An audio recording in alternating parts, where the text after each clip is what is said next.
I was pregnant with my 7th child, and on Valentine's Day that year, Ken came home with a box of candy in the middle of the afternoon. And the sheriff had come and put a lock on the door. Grants was out of business.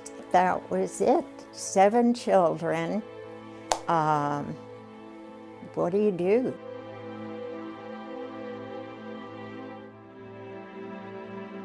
Greta Davey and her husband Ken needed to find a more affordable place to live, so they headed north from Long Island to the Hudson Valley with the excitement of Ken's new assistant manager position in the retail business and the dream of giving their family a simpler, less expensive life. But little did they know that global changes in retail and Dutchess County's cost of living would hinder that dream. I was attracted to living upstate. Did not realize that this was IBM country and people made lots of money, and homes were a big deal here. Because they were so well insured, doctors were all more expensive. So we walked right into what could have been a difficult situation. And from there, mounting demands of working in the world of retail chain and discount stores caused added strain on the family. Being in retail from Thanksgiving until New Year's, you worked every night. I went crazy. It was very, very difficult. Ken could not be around much, and when he did come home, he was very tired. So it was extremely hard. To make matters worse, the 70s and 80s saw a change in the retail industry. Store reassignments and layoffs were happening at a rapid pace. He did get a job at Montgomery Ward's, but at the same time he attempted to start his own business where he'd work, weekends or some nights or whatever. And when Montgomery Ward found out about that, they said conflict of interest, so they fired him. But they soon went out of business, so it didn't matter, Then he went to work for Caldor's, which we thought, this is another great thing. This is a solid company. We'll be okay.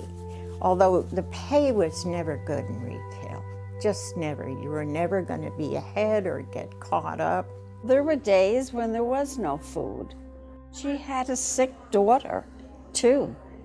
Gay was very sick, and she had a hard time getting medical coverage for her child, for Gay. When you worked in retail, the difficult thing was you worked 6 days, 3 nights.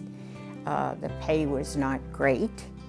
Hospitalization was more like catastrophic hospitalization. There really was not much for having a child. And certainly there was no coverage for doctors or anything. However, Greta continued to have faith. God was strong in her heart. She had to rely on the Lord because, like I said, sometimes there wasn't anything there to put on the table. Because God is so good. He does provide for us.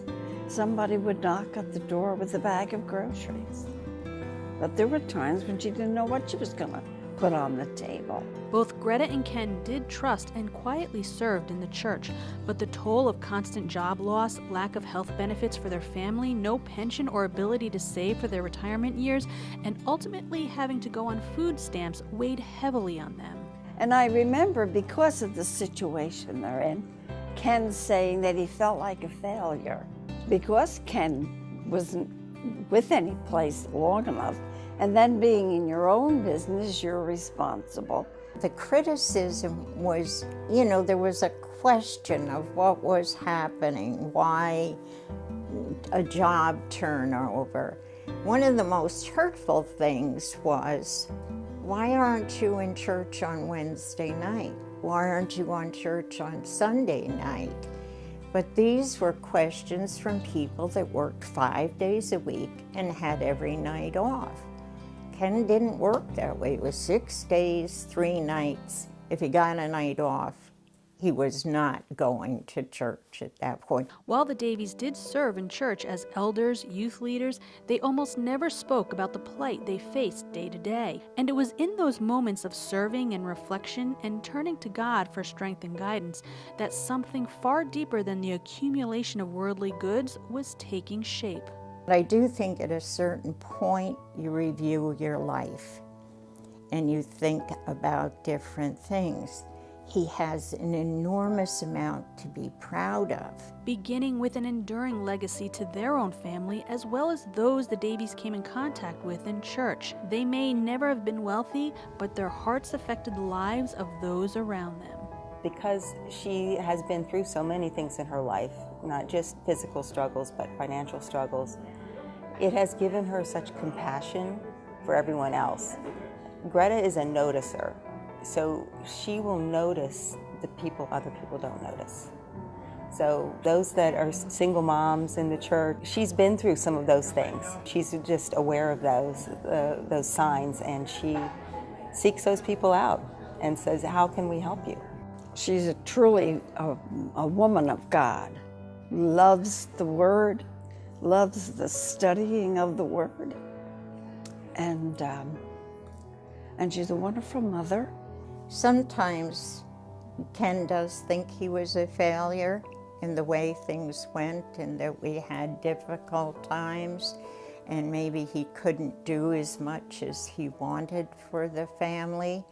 But when we look now at where the children are, and they're very generous, they take good care of us. And it's very important to them that we stay in this house. And it's because of them we can stay in this house. But also because of his work ethic. And that's one thing they all relate to, that they learned how to work from him. I says, how can you feel like a failure when your kids are all have good jobs? You've got 3 pastors. She has 2 sons and a daughter that are pastors for the Lord. That certainly is not a failure. Besides those who preach the Lord, 2 are in education, one as a superintendent of schools, one is a director of human resources, another is a nurse, and one is a director of clinics that help those addicted to drugs. But the Davies continue to impact not just their own children, but those around them. Greta has also been like a mother to me in the faith. My mother's in Florida, so I don't get to see her all the time, you know. And so as far as in the church, I feel like Greta is my spiritual mom, that she definitely has the gifting of teacher. She is one who studies out the Word.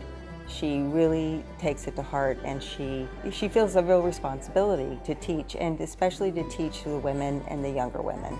Currently, the Davies still face economic challenges. Greta physically can no longer work, and Ken still looks to provide by working part-time at a local golf course. But it's that legacy of trusting God by serving others and their family that sustains them.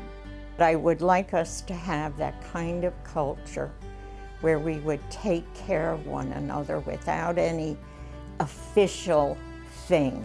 You would know that someone's child needs shoes, and you would hand them that money for shoes. People have to see sacrifice, that I have this and I'm going to give you half. But I think people need to be generous, and when we say we take the Bible literally, we should mean it.